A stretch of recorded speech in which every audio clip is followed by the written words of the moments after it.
Hello guys, in this video we are going to see two important hooks from React, useTransition and useDefferedValue. These two hooks are mostly used for improving the performance of our React application. I have created a sample component which will take the input from user. Also it will render a list of 10,000 paragraphs. Also for each paragraph it will take a state variable. Okay, now this is the component.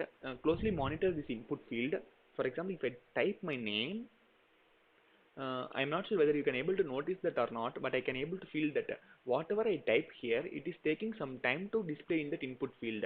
Okay, if I delete something, the deletion also taking some time to reflect in that input field.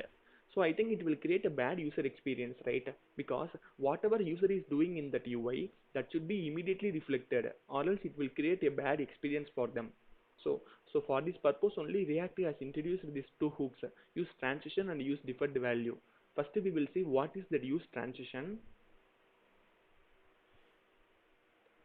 Here useTransition will also return a two variables similar to useState. One is pending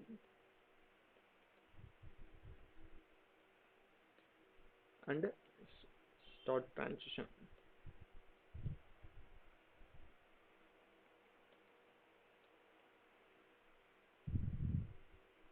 Okay, here what we have to do is we need to wrap this set state with this start transition. Start transition will accept a function as an argument. So here we need to use start transition. It will take a function.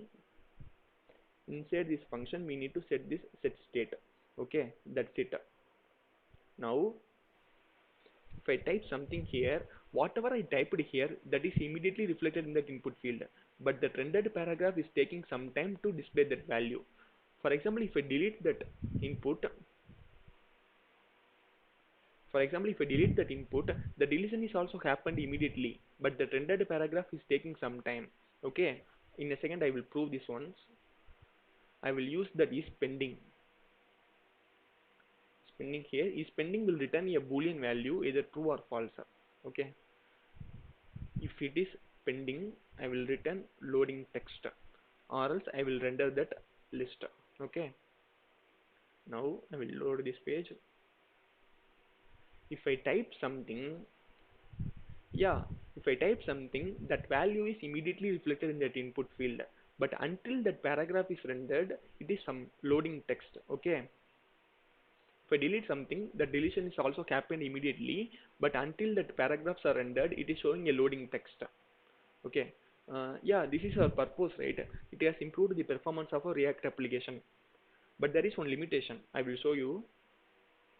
Yeah, for example, I am going to create a button that is used to reset this input field. Okay, here I will set on click handler. This on click handler will call that on change handler, and I will pass an empty string. This empty to reset that input field. For resetting the input field, we need to pass the value property with that state variable. Okay, now yeah, if I type something,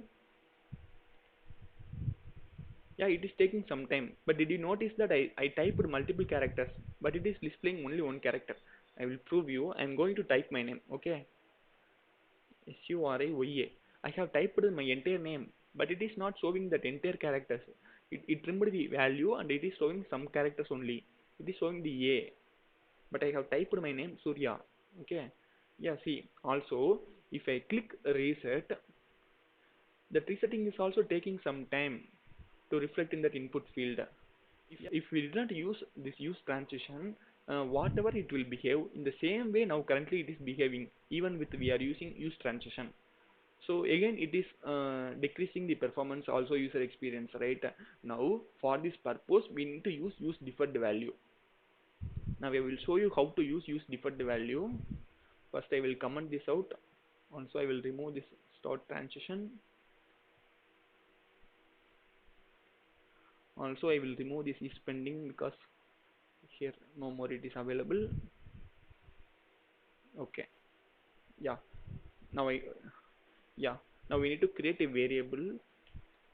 I am using deferred value as variable name. You can use any other values, any other names.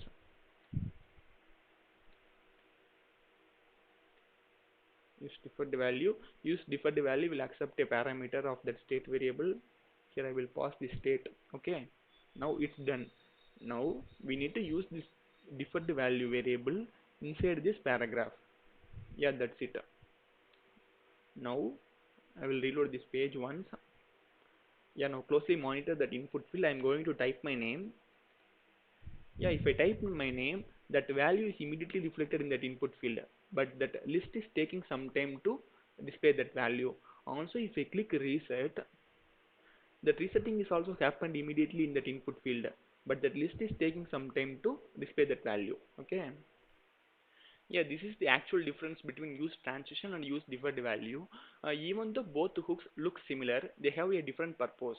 Once we started using these two hooks, we can easily understand where we need to use useTransition and where we need to use useDefferedValue. Yeah, if you like this video, please subscribe to our channel. We will post mostly most interesting topics related to full stack development. Okay, we will see you in the next interesting video. Bye bye.